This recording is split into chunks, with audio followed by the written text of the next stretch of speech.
Cara terjadinya arus listrik. Ketika magnetnya diputar, maka kumparan merasakan adanya perubahan garis-garis gaya magnet atau medan magnet. Hal itu menyebabkan pada kumparan timbul listrik AC atau bolak-balik. Buktinya, lampu LED menyala namun kedip dan voltmeter digital menunjukkan angka yang naik turun.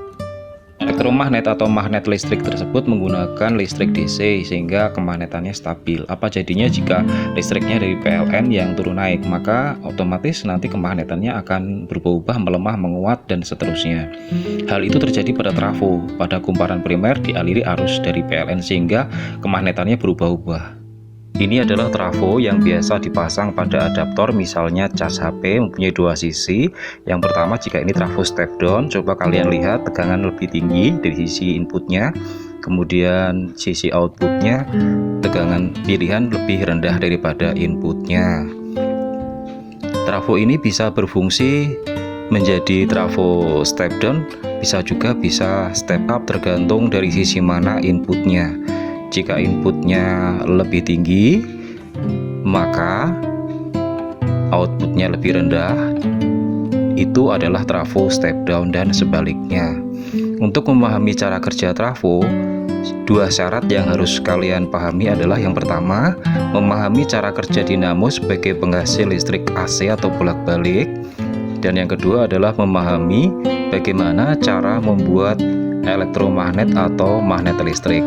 Jika dua syarat itu sudah kalian pahami, mari kita belajar cara kerja trafo.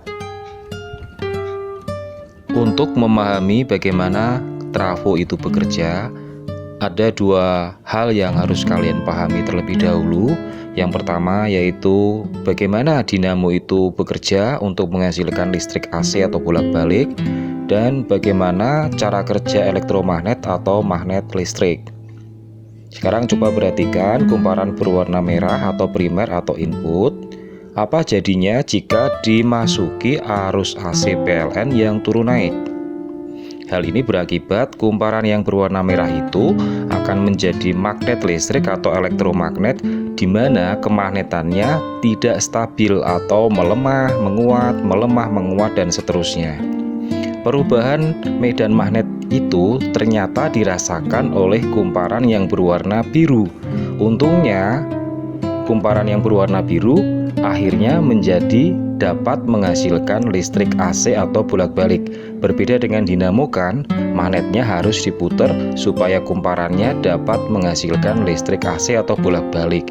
Dan ini termasuk trafo step down, karena kumparan yang berwarna biru lilitannya lebih sedikit jumlahnya dibandingkan dengan kumparan yang berwarna merah.